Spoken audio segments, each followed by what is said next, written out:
Në vijim do të ofron një konspekt të librit A Chosen Calling, Jews in Science in the 20th Century, një vokacion i përzgjedhur hebrej në shkencë në shekullin 20, të shkruar nga historiani amerikano-izraelit i specializuar në historinë dhe filozofinë e shkencës, Noah Efron.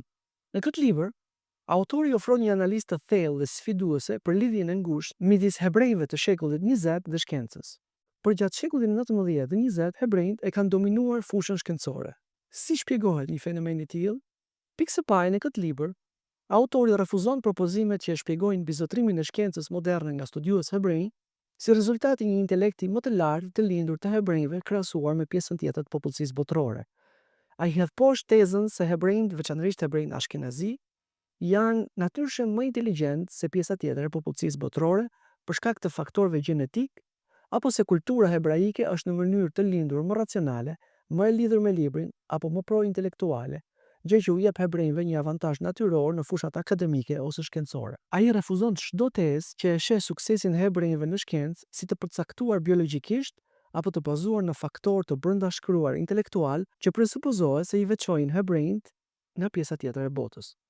Në kundërshtim me këtë, autori Noah Efron argumenton se përfaqësimi i shkencës nga hebrejt në shekullin 19-20 ishte rezultati i përgjigjes që ata munduan t'i jepnin të ashtu quajturës çështja hebraike, që mbizotronte ligjërimin publik në Evropë dhe Amerikë për gjatë shekullit 19 dhe 20. E ashtu quajtura çështja hebraike i referohet një debati historik dhe diskutimi në Evropën në shekullive 18-20, që lidhej me statusin, të drejtat dhe integrimin e hebrejve në shoqëritë evropiane.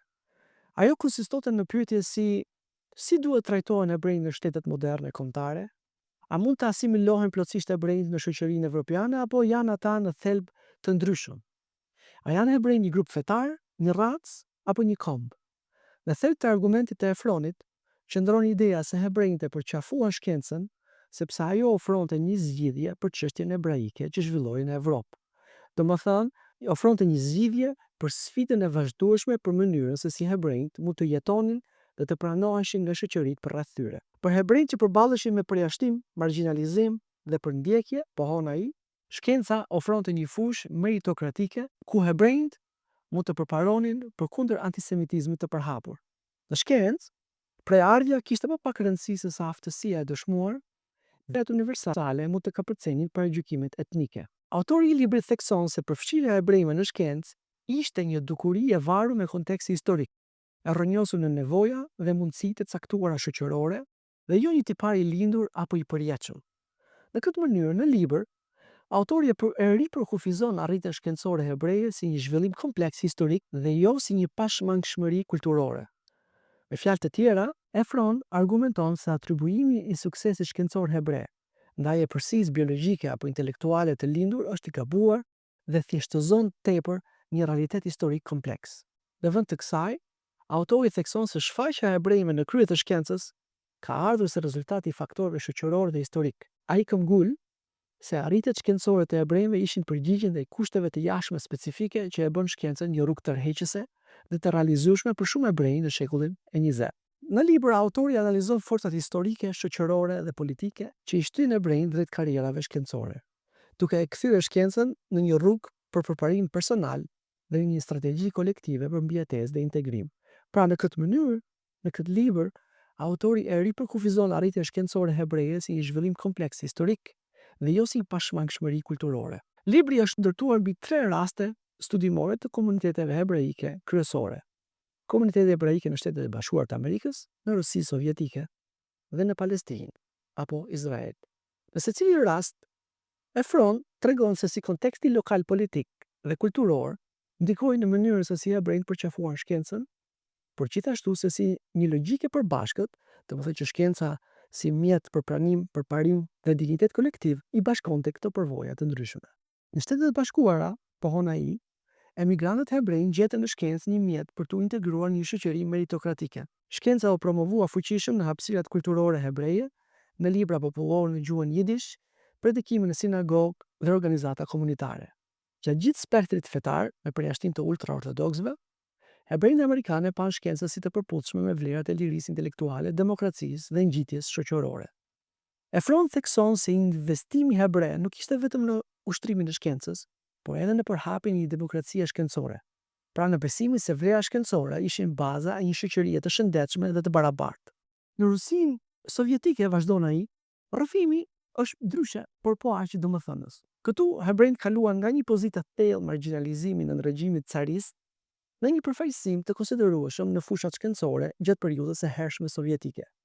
Rënja e rendit të vjetër gjatë luftës së parë botërore dhe revolucionit bolshevik krijoi hapësira për minoritetet talentuara që më parë ishin përjashtuar nga universitetet dhe karrierat profesionale. Hebrejt sovjetik luan këto mundësi, duke u bërë figura të shquara në fizik, kimi dhe mjeksi.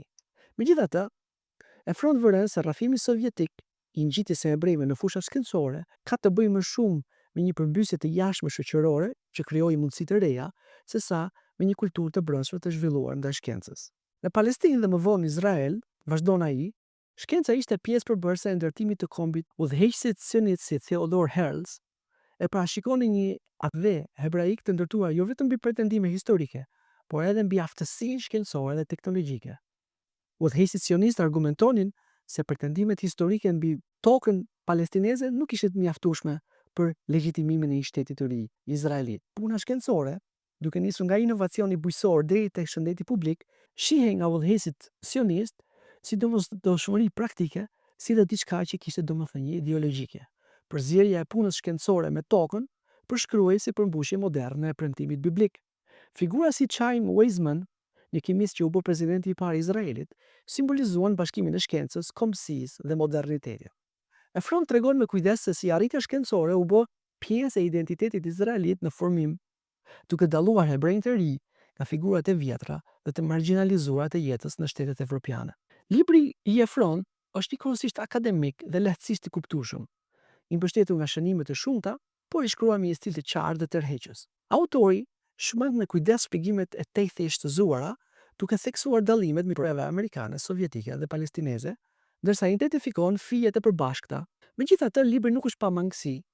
Recensuesi Mark Zelker, duke shkruar në revistën Science, Religion and Culture, vëren se shpjegimet e Efronit ndonjëherë nuk kanë thellimin e duhur, sidomos përsa i përket mekanizmave përmes të cilave komunitetet hebraike të thjeshta përqafuan kaq fuqishëm shkencën. Në rastin sovjetik, për shembull, mësojmë për hapje strukturore, por nuk mësojmë shumë për mënyrën se si hebrejt e zakonshëm i internalizuan vlerat shkencore. Po ashtu, ndonëse se Efron hedh poshtë teoritë esencialiste dhe biologjike të aftësisë hebraike, ai nuk i qasel plotësisht pyetjes problematike dhe të vështirë se pse komunitetet hebreje arritën të përkthejnë mundësitë që ju dhanë në sukses kaq disproporcional në fusha që kërkojnë aftësi të jashtëzakonshme. Të përmendesh vetëm mundësitë sociale nuk mjafton për të shpjeguar arritjen shkencore, që kërkon edhe aftësi përveç mundësive të dhëna. Për më tepër, siç ka shkruar Zelker dhe të tjerë, analiza e Efron është pothuajse tërësisht e kufizuar tek hebrejt ashkenazi.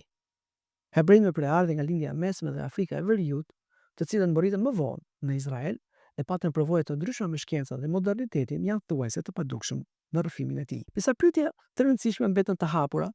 Pse shkenca pikërisht u bë rruga e zgjedhur nga hebrejt, jo për shembull arti, tregtia apo ligji? A kishte diçka tek vetë ndërmarrja shkencore, si për shembull theksi mbi racionalitetin, meritat dhe universalitetin, që rezononte veçanërisht me përvojën historike hebreje të marginalizimit dhe dëshirës për integrim? Efroni përmend shkurt këto çështje, por nuk i eksploron plotësisht, duke lënë një terren të pasur për kërkime të mëtejshme. Megjithatë, libri në fjalë mbetet një kontribut i rëndësishëm për historiografinë e shkencës dhe për historinë kulturore hebreje. Efron hedh dritë me sukses në mënyrën se si shkenca u bë jo vetëm një rrugë karriere, por edhe një ideal kulturor mes hebrejve të shekullit 20, një formë aspirate kolektive që ka përcjellur gjeografinë dhe ideologjitë politike.